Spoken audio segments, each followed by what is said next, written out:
This podcast is sponsored by Here We Flow. Let's be real.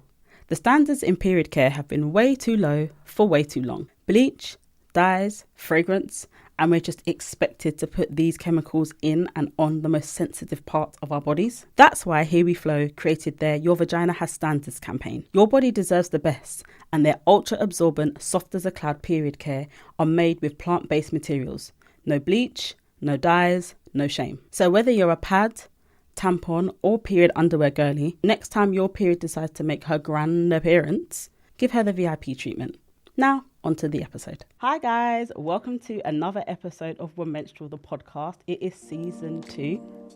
Can't believe it. We've been talking about periods and it has been such a joy. As always, I'm your host, Candice, and this is a safe space to discuss periods and the ebbs and flows of life. Today's guest is a model. She's an award-winning actress, face card never declined, and an all-round gorgeous gal, Vanessa Vanderpuye. Hi. How are you? I'm good. Good. Yes. Good. How was your summer? Oh, summer was wonderful. Mm-hmm. I want it to come back. Honestly. This weather. Did you see the hailstones earlier? The rain. It's actually, I said, wow, someone literally just said, summer, it's finished, done. Summer, as soon as Carnival, 1st September hit. It literally was like someone pressed the button. Off. It's Summer finished. Off. It's done. I was like, wow, it's really just changed like that. It's very rude. It really is. But what I think is that everyone I've spoken to about summer, I feel like it's a universal, everybody had a great summer. Because it was very unusual this year. Mm-hmm. This year, summer started early from spring. Yeah. So from May. From May, you're right. We've been having heat wave upon heat wave. Mm-hmm. And we were like, when is this going to finish? And it kept going and going. Yeah. And so we thank God. So anyone that was complaining, I was like, my friend, we don't know how long this is going to last. No, we never do. So let's enjoy it. Absolutely. And London in the summer is just such a vibe. I always tell people, if you want to come to London, come in the summer because we're just such in a great mood. Yeah. Everyone's got a pep in their step. Yeah. It's just, we just have a better spirit. 100%. So, more smiles. You know? Like everything just feels better. Yeah, you know. Yeah, I had a really good summer as well. Just like I love that. Really I actually feel like this summer, my summer felt curated. For the first time in a while, I felt like, everything that I did in my summer, I felt like was really like what I'm about and what I want to be doing and all of those types of things. And I really felt like, no, this summer was definitely one for the books. I love that. Did you travel anywhere? I did. I went to Ghana. Oh, for the first time? For the first time. Girl, I'm going back. I'm going back to your people. That's what everyone says. I'm going back to your people. What are you talking about? That. I loved it. To be fair, you could be mistaken as Ghanaian. I get that a lot. I get that a lot. We receive you. Yes, thank Welcome. you. Welcome, thank sis. you. That's why thank you. Honestly, I love it. I absolutely love it. Yeah. I love that. Did you go away? Yeah, I went to LA. Lovely. My favourite place in the whole wide world. Okay. I feel like every time I come back, I always take and bring something back that's, I don't know, it just fuels my spirit, fuels my soul, fuels my heart, and I guess my passion as well. Yeah. So I always go there, reignite, come back, and then keep working on the long-term goal. Yeah. And what do you think you brought back this time? This time, I guess it was more real because this time I was actually looking for apartments. So actually planning to move. Yeah. So it just felt a bit different because I wasn't just there doing enjoyment on the beach with my friends, vibes every single day. It was a bit of work and play. Yeah. So it was a bit more balanced and it felt a bit more real. Yeah. But I think it just was exciting. Yeah. It was scary, but exciting. Good. And so that fear of the unknown was exciting for me. That's good. And that's so important that fear of the unknown fuels you to move in like faith and excitement and joy as opposed to like it stifles you. No. Yeah. No. She said, no, ma'am. Patiently waiting. Yeah. Lord, I'm patiently waiting. Absolutely. Okay. There we go. It's gonna happen. It's gonna happen. It's just a matter of when. You know. Exactly. Taking it back to the beginning of your story, your heritage. Tell me a little bit about your upbringing, who you grew up with, culture, how that informed who you are today, all that kind of stuff. Well, I'm from Ghana. That's why I was so excited. You went to my homeland. But I actually grew up in Milton Keynes. Okay. And it was a village then. It wasn't a city as it is now. So it was very different growing up. Me and my sisters were the only black girls in our school, in our primary How many school. sisters have you got? I've got 3 younger sisters. So we went to yeah, it was just us. And then when I went to secondary school, I met 5 more black people. And so I was excited. I was like, wow. But it was Ghana Central. There's a Ghana association. There's a massive Ghanaian community over there and a Caribbean community. Yes, so my friends were either Jamaican or Ghanaian, really. And yeah, just a lot of Italians, a lot of Filipinos, but it's definitely well balanced now. I feel like so many people just discovered Milton Keynes, especially with the housing crisis and everything. And then during lockdown, so prices just kind of shot up. So Milton Keynes is hot property now at the moment. It is. That whole lead up. So like Luton, Dunstable, Houghton Regis, Milton Keynes. Because it's so accessible to London as well. Yeah. So that's where I grew up. But then obviously my work was all here. I did live in Ghana when I was younger as well for 2 years. I love that. So I guess... Can you speak Twi? I speak Ghana. I speak Ghana. So, so I'm from the Ghana tribe. So I can speak it, but I probably can understand it better than I can speak it. I feel like when I do speak it, as Ghanaians will say, I brothelize it, meaning I just Englishify it. So so I feel like I've always been in touch with my culture, my heritage, and I've always tried to stay in touch with that as well and kind of bring that back home with me every time I go and visit. Yeah. And even in my dressing and my clothing, I've always just been a bit more Afrocentric when it comes to things like that, because I just really wanted to understand and learn where we come from, how to do my hair, how to cook our food, because I just don't want that to be lost. Absolutely. I really enjoy it, and I'm really proud of where I come from. Yeah, you should be. Ghana's beautiful. Ghana is beautiful. The food, the people, the culture, the temperature, the beaches, everything. There was nothing about Ghana I didn't like. Oh, I love that. Honestly, it is. I hope you come Christmas. Yeah, I feel like I've been Christmas enough times. I'm a bit nervous about Ghana.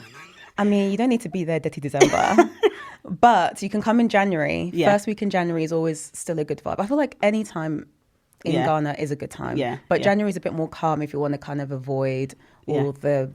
I wouldn't even say it's chaos. I think it's just definitely more crowded than it used to be since the year of return, since 2019. But it's still such a beautiful place. It just depends what you're looking for. I kind of tap in, I go out for 2 days, I chill for 2 days. Yeah, love it. So it's got that vibe. Exactly. It has definitely got that vibe. You can take yourself away from it because there's so much to see. There's still so much of Ghana I haven't seen. Yeah. So. Do you think it's ever a place you'll return to? Absolutely. I'm investing in property there as well. Love it. I feel like it's something that may happen, I suppose, when I'm retired and I've got my grandchildren and things like that. But I feel like that's always that's the goal. Yeah. To just kind of, to settle there. My sister's already made that move and my nieces are over there. So I think eventually that would be the goal, and hopefully my mum will move there soon too. Yeah. Are both your parents from Ghana? Yeah. They're both from Ghana as well. So my dad is Ghana and Ewe, and Gangbe. My mum is Ghana. And so my dad can speak everything. I can only understand Ghana. Love that. Absolutely love that. Yeah. And how has moving through your career and moving through your life, which came first, acting or modelling?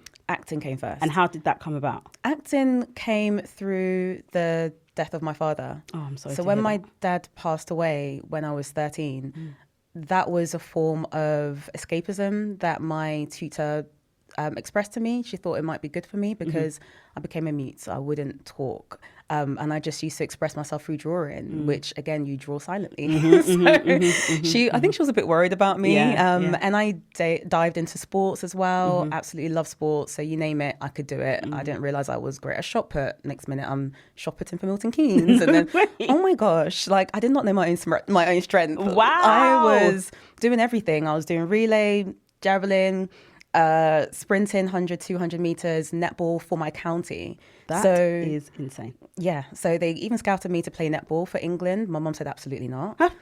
And then they scouted me to run because I was the fastest girl in my school, in my county. My mum said absolutely not. Focus on your studies. And then I started street dancing, and then I got into acting more. And I was like, I absolutely love this. Yeah. Mum said absolutely not. So I was like, okay. Which thing are you going to say? So she was like, you know what?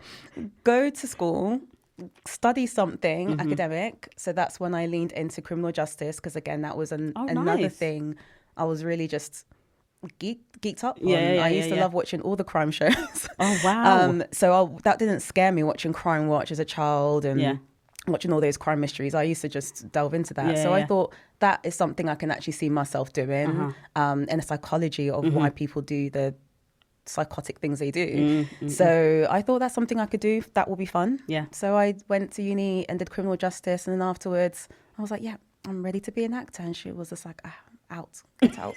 Really? Yeah, but it's fine. Like, I don't resent her for that, because that just made me who I am. I guess it made me more courageous. It motivated me, and it just gave me more resilience as well, because growing up in Milton Keynes, I guess I was a bit sheltered to the way of life in general. I think I definitely became more streetwise when I moved to London as well, because... And how old were you when you did that?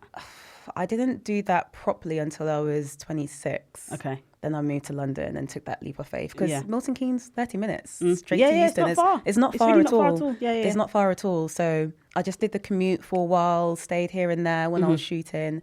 But then when I really decided to say, okay, God, I've put my faith in you, and I'm not going to look back, and I'm going to do this full time. That's when I moved, and I never looked back. Love it.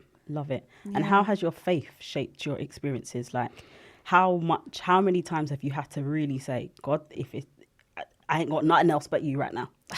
I feel like I say that often to him. He hears me. He's seen me cry. He's heard my cry. I guess he's felt my fears. I just bring all my fears, my anxiety, all to him, because who else can I rely on? I feel like he continuously shows us through stories in the Bible. Especially one of my favorite verses is Psalm 27, verse 14, where it says, wait patiently on the Lord. And it says, be bold, be brave, be courageous. But yes, wait patiently on the Lord. Yeah. And there's so many other examples when you look at David and everything that he went through, when you look at Joseph and the trials that he went through before he was commander in chief.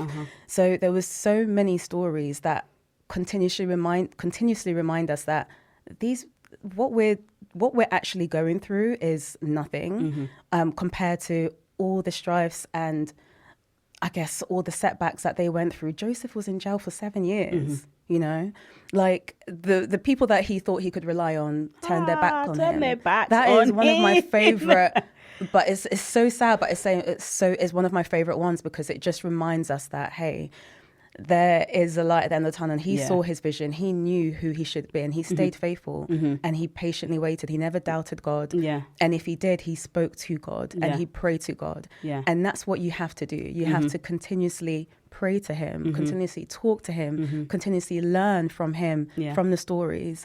And I guess that's what fuels me, because without my faith, I honestly would not be doing this or even be in my career, because as you know, as a creative in this economy, it's exactly exactly.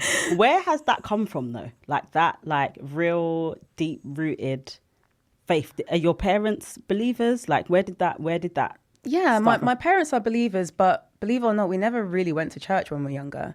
We were occasional Christians. We were occasional Christians, because we would go to church on Sundays when there was a christening, when there was weddings, and family events, really. It was only when my dad could see the catchment area that we were in school, and he didn't want us to go to a bad school in Milton Keynes. He really wanted us to go to the best of the best. So we started going to Catholic school so we could get into the best school in Milton Keynes. And then I guess that's where I kind of geeked out and started learning more. And I actually really enjoyed Bible studies and going to Sunday school. So I guess it started there, and it was definitely needed. And there's always a purpose for everything, because when he passed soon after, that was who I spoke to. Yes, I was angry. Yes, I was upset. Yes, I didn't understand. And yes, I did draw away from him. But I guess there was so many experiences that shaped me and showed me that this is bigger than us. There's definitely a higher power. And I am here for a reason. So I guess me leaning back into it through friends and through experiences, I guess as an adult, then I formed my own decision and formed my own relationship with him one-on-one, because it was needed. It definitely helped me just be the woman that I am today, and helped me through just the toughest times in my life. Yeah, definitely. And I can fully relate, because my dad passed away when I was 16. And I was really shocked and stunned and confused. And I don't really talk about it, because I'm sure you can relate. Yeah. Like, it's just like, it's heavy. Yeah. It's a lot. It is. And I remember feeling the same, like, why did this happen to me? I was fuming. Like, and it also was one of those questions. It's like, am I ever going to get an answer as to why this has happened? Yeah. Where other things that happen in your life, like a pastor always says, your life is lived forwards, but understood backwards. Right. So like when you get to a point, it's like, Yeah. I know why that had to happen now. But with something like that, I just don't ever imagine getting to that point of like, I know what, because in our brain, it should never have had to happen. Right. So and with death, it's not something we ever comprehend or can ever understand. But we understand through the Bible and through the stories why it happens. Ultimately, we all are going to die. Yeah. And so it's just understanding and leaning more on him to help us through and navigate that through love, through the comfort of our family and friends. Yeah. And grief is a heavy burden that no one ever wants to go through. It's very uncomfortable, and you have to sit in it. Yes. But you have to pray through it, and you have to see that you're here for a reason, and so live your life to the fullest as you can, the best you can through him. Yeah, absolutely. And any of the traits of the person who's passed that you admire, like, it's likely that whether you took them on yourself or not, you probably kind of inhibit. Yeah. Like, there's lots of, so for example, my dad was very trailblazing in that anything that he saw that he wanted to change, he would do something about. I love that. And I've got that kind of spirit. I'm like, I don't really like how this goes. Yeah. I would like to do something about that. Yeah. Or I don't really like what happened here. I would like to do something about that. Yeah. And it's only when I had conversation with my mum about just like, we just talk about life and family and all of that kind of stuff. She was like, you definitely get that from him. Yeah. Like, he was definitely one of those people that wanted to be the change that he wanted to see or create what he wished existed. Are you the eldest, by the way? I'm an only child. Oh. No one ever thinks I am. People always think I'm the oldest. Yeah. Or I've got an older sister. No, if anything, I was like, you're giving oldest daughter. That's what you're. That's what you're. People that's always what you're giving. they're so. Everyone's like, oh my gosh, you're an only child. And the next question I get is, what's that like? And I'm like, I ain't got nothing to compare it to. Right. And people, that's why I was just like, that's a silly question. But I understand why people would say that at the same time. But if you've got nothing to compare it to, it's just like, well. Yeah, I didn't have anyone in my house. But what I did have is, and what I still do have, is a group of friends who I literally grew up as sisters with them. I love that. Like, I call their family, the same way they call their own aunt's aunt. I will call their aunt's aunt. They call my family aunt. Like, when their family's having something, we all go. When my family's having something, we'll go. Like, do you know what I mean? So that's your chosen family. Absolutely. And it forever will be. Absolutely. So I love that. And they have transitioned with me through so many different eras. Yeah. Did you have community around you when you were going through your dad's passing? Yes, I feel like, as I said to you, we have a massive Ghanaian community in Milton Keynes. So I guess back then, a lot of people our age didn't really understand, I guess, how to support someone who was going through that at 13 years old. It's a really adult thing to experience. It is. So I feel like, especially when you're trying to get to know people in school as well, and you're still forming friendships, and you're going through adolescence, and you're going through hormones and changes, people just wanted to just shy away from me. So I wouldn't say people were unkind, but they weren't supportive. Open. Yeah. Yeah. I feel like people my age weren't really open or supportive. They just kind of shied away from it. So, but it was my aunties, my family, and our family friends who are still called aunties, and my cousins, and basically like play cousins. But they're my cousins, they're my family, you know. Yeah. So we all grew up together, and they understood, and they were in the house day in, day out. So as much as when I was younger, I was like, why are you guys reminding me that my dad is not here? But we needed it. We needed it more than ever, because my mum, bless her, like, I don't know what she would have done without their support. I don't know what we would have done without them supporting my mum, for her to enable her to support us in return. So that community is still thriving, and I absolutely love them. So when I get married, they're all invited. They all know they're invited by 5x4s. They're like, when is it happening? When is it happening? And I'm like, when I get a date, I'll let you know. Okay. You know. So it's just one of those things that is very important, and community, like you said, is just really important, especially when you are going through the toughest moments of your life. Yeah, it really is. It really is. And the happiest moments of your life as well. you Took the know, words so they out can my cheer mouth. you on, because they're my biggest cheerleaders still as well. So some don't understand because of our culture, but at the same time, the majority of them are really supportive because they've seen enough of what I've done and what I've produced that they're like, wow, you know, I'm healthy, I'm thriving, and I could have been a victim of my circumstances, but I never let that push me back or define me. If anything, in a negative way anyway. Right. If anything, that's always made me want to push through it and pray through it and cry through it and still rise up and be like, okay, cool, that was yesterday. What are you going to do different today? Yeah. And how have they, that was beautiful. Thank you for sharing that. How have they embraced your modelling career? Yeah, they love it because I started off, I kind of fell into modelling. I never ever thought I was a model. I've never had a thigh gap. I've never been size 0. Do you know what I mean? I have broad shoulders. Always have to go a size up so everything can fit me. I've had a 6-pack since I can remember because I dived myself into sports. Well, that's because I was, again, I was coping mechanisms. Coping mechanisms when I was younger.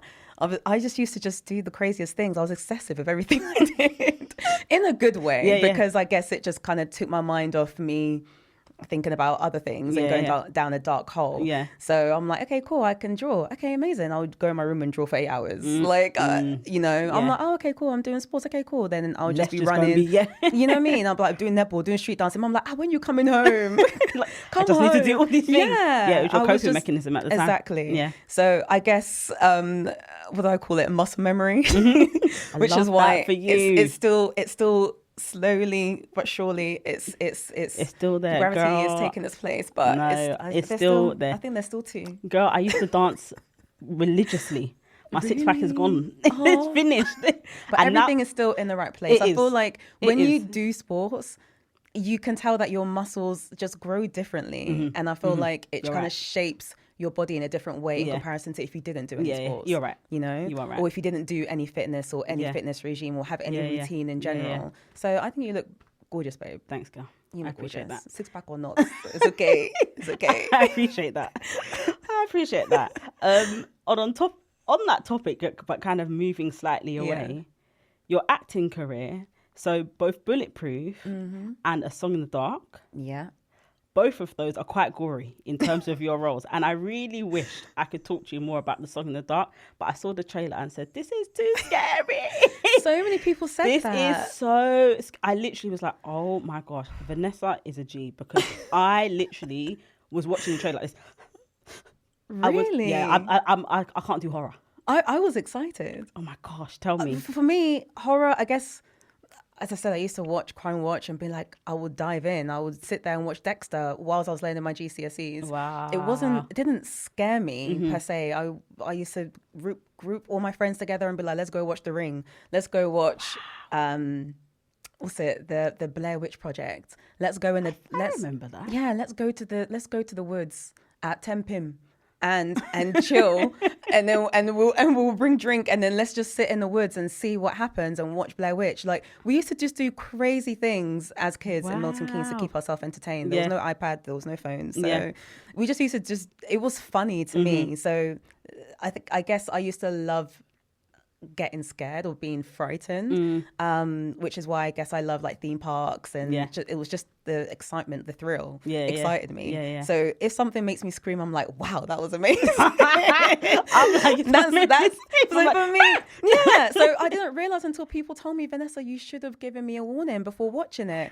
And so they were like, they had to literally go to bed and pray through it. And I was like, oh, I'm sorry. So I had to put a disclaimer online to let people know, hey, this is scary. So maybe sit with someone. Whereas I could watch that and it didn't. If anything, I guess I'm watching it from a different lens as well. Yeah. Apart from me not being scared of scary movies in general. Yeah. I'm watching it in a different lens because I'm literally analysing every little thing that I'm doing and every choice that I'm making. Yeah. And I shot it a while ago. So I guess watching it 5 years later, I'm like, wow, it takes that long. Because of COVID. So we shot in 2019 and then it was due to come out 2020. COVID happened. So we had to do sound and everything once everything started lifting. And then we'll go into lockdown again. And then he was like, hey, can we have you for another ADR session? And then pitching it as an independent filmmaker takes some time. So we went through the film circuit. The UK shunned us, but the US absolutely celebrated the film. It's always the way, I find. And I'm not even an actress, and I get that sense from people in the creative industries. So I guess it kind of surprised us because I guess we didn't expect it to blow up the way it did in the circuit.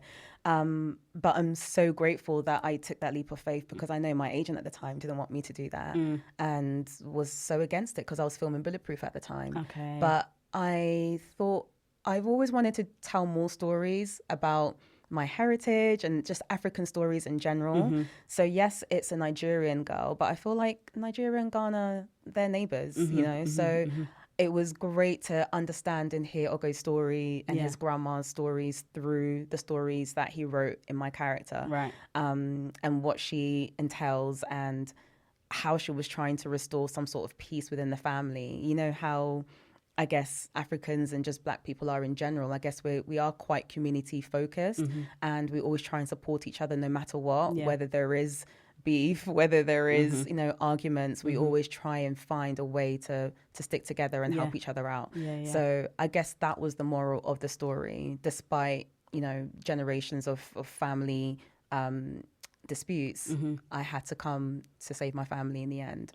Wow. So it's a very interesting story, but it was great. And I'd just love to just tell more stories like that, just more stories just told by us. You know? And so just for people who haven't seen the trailer or have seen it and closed their eyes, could you give us a thumbnail sketch of what the story is about? So A Song from the Dark is about a girl who comes from Nigeria with her dad. He escapes some family drama that has been going on for years, and he has passed on the knowledge onto me. So I then become, I guess, I'm a spirit hunter, a rogue spirit hunter in the UK, trying to do it under wraps because that's not something that's very well known here, and you don't want to be condemned as a witch. But this is a spiritual power that I have that I can heal people from bad spirits. So I'm always praying the spirit away. So when anyone says to me, hey, you're a Christian, why would you do a film like this? I spoke to Ogo a few times about the role and wanted to understand it. And for me, what gave me faith and what gave me peace as well was that I'm always praying the spirits away. So that's the reason why I was able to do a role like that and speak prayer. I'm always praying over these people. It's never something that I was inviting into my heart or into my spirit. And if I felt anything, I would have happily exited. I do not care. I would have happily breached the contract and run. But no, it was such a beautiful experience. And it was fun and it was my first. And obviously there was a lot of trial and error. But again, I wouldn't change that experience for the world. I love it. I love it. And I think that's what life is about.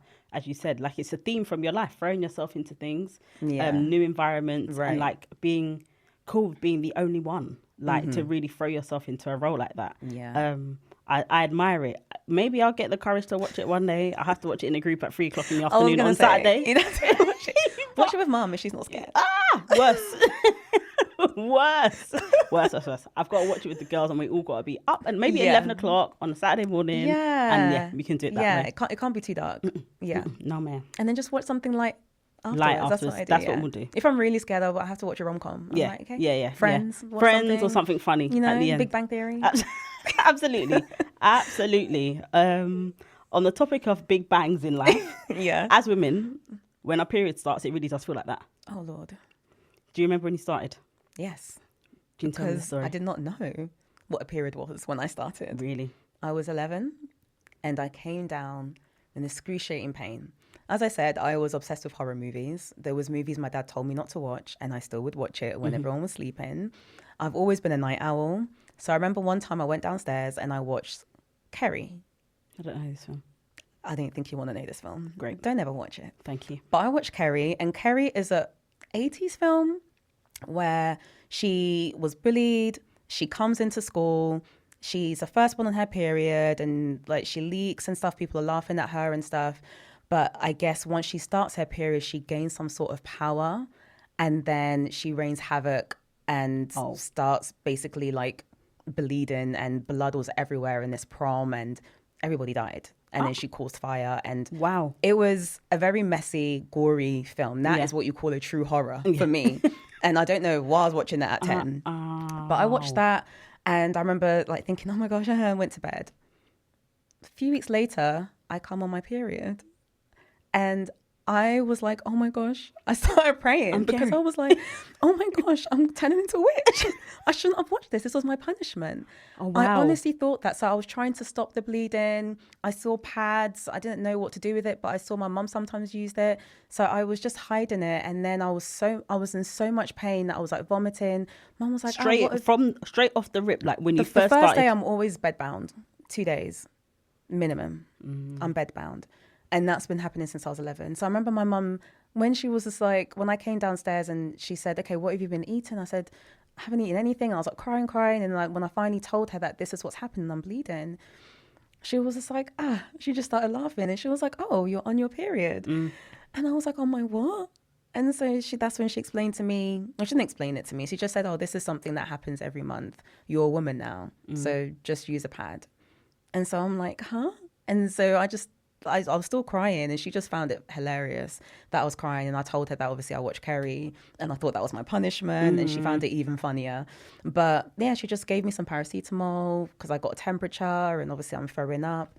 But she'd always try and give me food and I'd always throw it up. So when I realized, okay, maybe I should have some soup or maybe I should just have bread and tea. And I guess that's when my obsession with tea came into it because that kind of helped soothe my stomach. Yeah. So I'd always have a cup of tea, 2 slices of bread because I can't have painkillers on an empty stomach. And that was kind of my thing. And I guess when I went to school, things got worse. Obviously, my dad passing, the stress of that induced it as well. And so that's when I moved on to using tampons because it was just too much. And obviously I'm playing sports, so you don't want to, be with the pad if you exactly. don't have to be. So I don't even want to tell you the first time I used the tampon. It was awful. I didn't know how to do it. Again, just learning on the go. I left the card in there. I left the application there and I was like, how do people deal with this? How? And I'm bleeding 7-10 days. So I'm like, So I remember the first day when my friend was like, and then she was like, what is wrong with you? Why can't you sit still? And I was like, it just hurts so much. I think I might just have to try and use a pad. Yeah. And she was just like, how did you? And so then she taught me how to use it. She was like, you're meant to take the applicator out. I was like, oh, wow. And so she found it so hilarious. She was like, it's fine. But so I had to learn through my girls in school about just processes of that because my mum was very simple. Just use the pad. You wouldn't even know when she's on. She's on or she's off. It's fine. With me, you could tell. I can't breathe. I couldn't eat. The smells that I normally would love, I didn't like it anymore. Yeah, they repelled you. Yeah, so it was like pregnancy. That's what people said the symptoms were like. So I guess every month my mum was accusing me of being pregnant. I'm like, no, mum. No. I'm definitely not pregnant. This is a normal occurrence. Yeah. And then it started becoming more frequent and I'm coming on every 2 weeks. And so we'd go to the doctors and he was like, take this. Did you want to go to the doctors or did your mum say, do you know what? Or did somebody say, do you know what, maybe we should go to the doctors? My mum. Okay. So my mum, we had a family GP. As I said, Milton Keynes was small.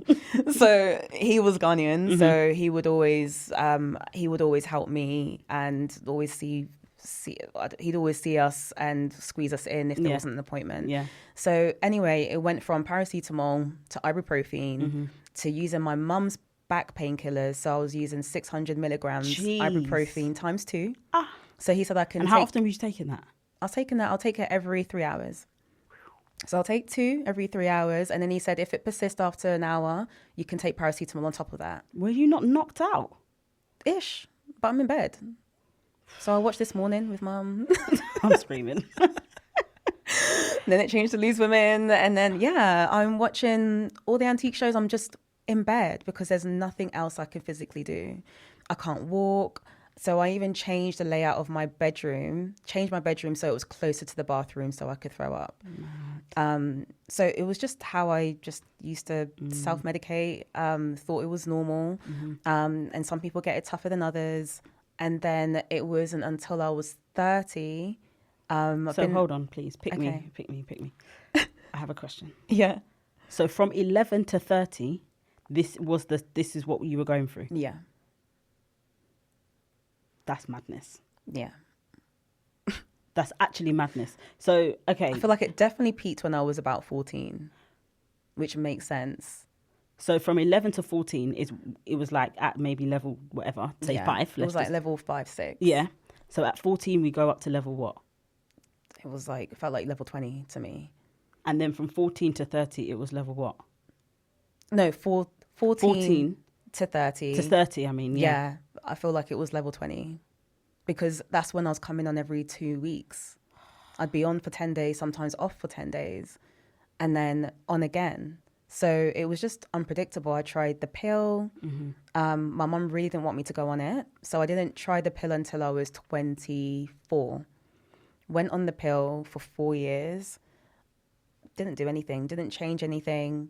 If anything, it made me sick less a bit, but I still felt nauseous. Right. I always still felt nauseous. Still came on as often, as frequently as I did. So there was when people were like, when the app started coming through and people were like, download the Flow app. I'm like, it just doesn't work for me because it's so unpredictable. I can't tell. And so it wasn't until when I turned 30 that I'm in and out of hospital. I bled consistently for 3 months. That's crazy. And I felt like... And was it heavy bleeding the whole time? Heavy bleeding the whole time. Clots the whole time? Clots. Like now there's more clots. My back is killing me. I'm starting to get suicidal thoughts because I'm thinking... You're joking. I was getting depressed. I was like, this is not normal. This is not normal. So I took myself to the GP. And normally, you wait until you're a bit better before you go to the GP and then you explain your symptoms. This time I didn't care. I dragged myself because luckily mine was only like maybe 100 meters away from my house. So I came down the stairs, went all the way there, dragged myself there. Snot everything, hadn't bathed, don't think I've even brushed my teeth. And I just said to him, can you see me? Something is inside of me. I need you to do all the tests. Feces, urine, vaginal scan, whatever you need to do. Because something is not right. Because they'd always just touch my stomach and be like, yeah, you're bloated. Take this. Oh, because of that acid. Well, they think it's gut. Take this. Yeah. Take this. Maybe it's pancreatitis. Maybe it's this. Yeah. Stop guessing. Yeah, and facts. Stop guessing. Facts. And I had all the symptoms. I even started growing hair on my chin. They're like, oh, it's normal. Yeah. Oh, this is normal. Oh, haha, you're just being, was for vanity reasons, or like they'd always come up with certain excuses or certain things and try and block it with medicine. I'm like, I'm sick of this because now I'm actually trying to adopt healthier diets. I bought a NutriBullet. Yeah, you did all the things. I was doing everything that I was trying to do to just kind of wean myself off any drugs, and it just wasn't working. And so that's when the doctor referred me. And then as soon as the gynecologist saw me and did a vaginal scan, she said, you have endometriosis. I said, endo what? And then she told me. And that was the first time you'd heard that word? I'd never heard that word before in my life. And then I just started crying because she just started explaining the symptoms to me. She said, do you get back pains? Do you get really heavy periods, long periods? She was like, is it painful having sex? Do you get nauseous? Do you projectile vomit? And then she could see that it was growing in my back by this point because she said it's been there for a good while. So then she expedited it for me to have my surgery. Oh, God bless her, boy. But I'd never heard of it before in my life. But that's insane that if we're looking at, what's that, just under 20 years. Yeah. Before someone actually put language to what you were experiencing. Maybe you got PCOS, maybe you got this. It was always maybes. Stop in and out guessing. Of hospital. Stop guessing. That's actually the facts. Because I think for so many of us, that's what we've had to resort to. Right. Guesswork. Yeah. And actually, our bodies are too, the science of the human body requires actual facts. We can't just guess what's going on. There's too much already going on that we can't just think, this might be, this could be, this could. And if it might be, then investigate. Absolutely. If it might be, investigate. We can't just leave it. No. If someone died on the street, you might be thinking, you know what, maybe they got hit by a bus. No, maybe had a maybe heart they attack, got a heart attack. And then what? And then until you do a biopsy, then you see what the real cause was. Absolutely. But it's because it's women. It's because it's women. It's crazy. And black women at that as well. Don't even get me started. Don't even get me started. Because. Don't even get me started. Yeah. Because the strong black woman narrative has just held us hostage of no will of our own. Right. Of absolutely no will of our own. So after you got that endometriosis diagnosis, how has life been? How has your period been? Has your period been different since then?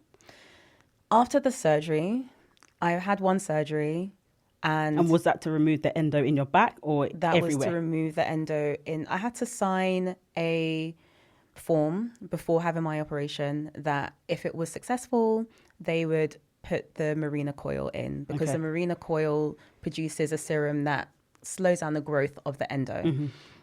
If it wasn't successful, then they'd give me hysterectomy. And do you know why that's mad as well? Because I genuinely think it's from my understanding, and I'm not a medical professional, but from my understanding, a hysterectomy is the only thing that's offered where an organ is suggested to be removed when something is really severe in your body. Right. If you had a severe earache, at no point would a doctor suggest... Exactly, it's laughable. That's so true. It's laughable. I never thought of that. Unless it's cancer, again, I'm not a medical professional, right, but to my understanding, unless it's cancerous, right, there isn't a suggestion to remove an organ. So if you had a severe earache, at no point would a doctor suggest, you know what? Let me drop off your ear. We might have to. If we cannot get the earwax out, we'll take it off. We might have to remove it. That is wild. It's wild. Continue. So those are my two choices. So as soon as I woke up, obviously my first question was, is my womb still there? Because I knew I wanted to freeze my eggs before, but I knew something was going on. Yeah. So they said it was there, and they put the Mirena coil, and I just cried tears of joy, thanks God. And then after that, I'm like, okay, so how do I freeze my eggs? That was my next question. Right. And then it took a while, obviously doing on the NHS, to now try and get private healthcare, because now I have endometriosis. They're not going to cover me. So I had to go through the That's NHS, mad as well. which is crazy. And then they're like, one doctor was like, you're too young and it's not that deep. Another doctor was like, well, you can be infertile if, the growth grows even further and is too entangled in your ovaries. So I said, let me please send me in the right direction. Yeah. But then obviously COVID happened and all that stuff. So thank God. I was persistent, and then the doctor got in touch with me, and then I was able to do that through the NHS, but privately, if you know what I mean. So then it was much cheaper, and I guess I just felt a world of relief. But the endo, I suppose the pain is still intermittent. It definitely has got a bit better, I feel like, because of the Mirena coil, but at the same time, now when it expired, it just kind of got worse and declined, and I could feel that it needed to come out of my body. Right. I think you'd be surprised how sensitive, even more sensitive you are to any different inflammation, impulses, pulses in your body once you have the operation. That's the best way to describe it. I just felt more sensitive to every little thing, what I'm drinking, what I'm eating. And I was never a big drinker anyway, because I knew something was always going on. And I just never really liked alcohol like that anyway. It was always something to do socially. So, and sometimes I realized actually if I had one drink or two, you almost feel a flare up a little bit. Yeah, you feel it pulsate. That's the best way to describe it. You just feel like it's giving me signals, and I'm like, hey, let me just it's just not worth it. It's not worth it, and it's okay because I get high off music. You know what I mean? I get high off vibes, dancing. People, so I don't need a drink anyway. It's not a necessity. It's fine. It's something that I'm happy to live without.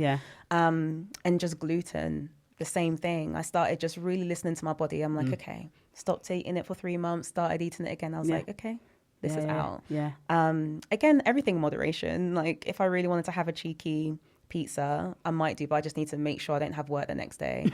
But sometimes it's just not that deep. It's okay. Absolutely. I'm a big advocate for that. Like if your body keeps a score, like that book says, but it really is like I've noticed with me, it's sugar that spikes the pain sugar for me. Sugar definitely does. And that is my kryptonite. I can just eat Haribos. If we were sitting here, I would have finished 2 already. My sweet tooth is like donuts, cakes, waffles, that type of thing. Ice cream, chocolate pastries. Sometimes, pastries. Chocolate when I'm on. Yeah. When I'm on, dark chocolate's actually helpful. So I'm going to start moving to dark chocolate as opposed to like milk chocolate. But I've noticed that alcohol and sugar, if I have that, it's almost like my period is like, and it just goes absolutely full force in in seconds. in seconds. Yeah. And I remember thinking, why is this happening? And then I started doing the maths and thinking, I had a. Did you ever have a pain diary? Did you ever have like a pain diary or like a food diary? I had a little book, and I remember when I first started to see gynaes about what was going on with me, they said, "Oh, do you keep a diary?" And I was like, "Nah," and I kind of brushed it. But as I've got older, I do have one now. Good. And when I see the patterns between, okay, I've had sugar here, like I try not to have sugar just before because I don't want it to stay in my system. So it like makes it heavier. I really try and cut out sugar the whole week I'm on, all that kind of stuff. And as much as I used to think, it's another thing to do, another thing to think about every single day, it actually is empowering to work with your body as opposed to against it. Absolutely. And I always tell people, if you see something like a burden, it's going to feel like a burden. If you keep telling yourself that, you're going to feel like it's a burden. It's true. But if you actually tell yourself that, hey, this is something that's going to help me, this is only temporary. And as I said, everything in moderation. If I really want a cheesecake, I'm having a cheesecake. Absolutely. I just know what it costs me now. Exactly. And if I really want a pizza, I'll have a pizza. But again, I've got to be smart. If I've got filming the next day, or I'm going to be working next week, or I know it's going to be a crucial week where it's going to be taxing on my body in general, I don't want any unnecessary flare-ups. So I need to be smart because we don't know whether we're coming or going day to day. So for me, when I'm good and I'm healthy, I take it in my stride. I do everything I can. When I get audition tapes, I prep it. I do it when I can because if I try and leave it and think, I've got 3 days, that day is when I'll be suffering. And I don't want to miss out any opportunity. So I just have to be smarter and wiser when it comes to my choices of my food. And it's okay. So for me, I still live my life. I still enjoy every food. I still have a drink if I really want to, or I'm feeling up to it. But if I've just had a flare up and I've been in bed bound all day for two days, it will be stupid for me to now come and decide to have my lychee martini now. It's actually not wise. So I can go home and suffer. Why? It's not wise. It's not that deep. It's okay. Honestly, it'll be there another day when it makes sense. It's okay. Can I please have some water and some lemon? And we'll just do that. Thank you very much. Thank you. Cheers. It's okay. Somebody asks, like, I'm drinking water and lemon. And I tell people on my stride. I don't mind. It's okay. Absolutely. And for anyone who's got endometriosis, given your journey, how would you encourage them to seek help, seek advice? What would you tell them that you wish you'd been told? I'll tell them to trust your gut, trust your instincts, because I think I listened so much to what other people said, and I felt like it was a burden. I felt like my body was a disservice to me, to everyone around me. I'm inconveniencing people. I'm cancelling plans. I'm letting down boyfriends. My body wasn't functioning the way it should be. I'm making my partners feel like they're hurting me.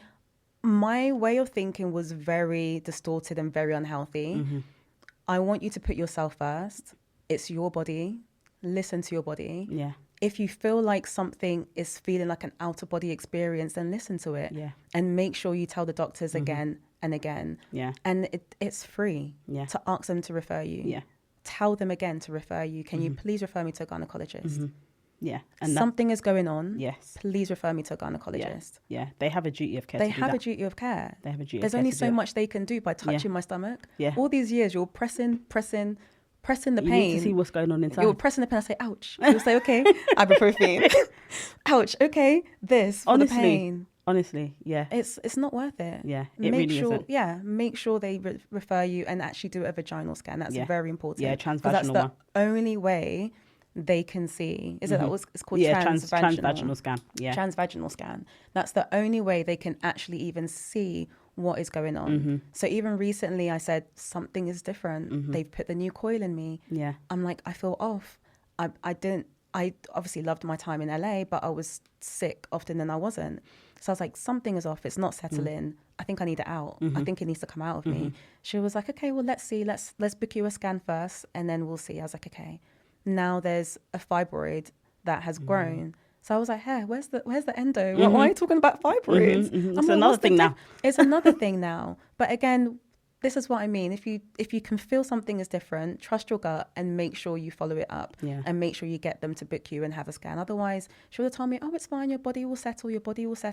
They'll tell you 6 months, 12 months. You don't know what's going to happen and what organ it's going to attach to and what other problems it's going to create. What other ramifications that creates. Thank you. So, and especially if you're someone that wants to have children and you just a better quality of life, whether you want children or not. just a better quality of life. Just make sure it's done earlier sooner rather than later. Absolutely.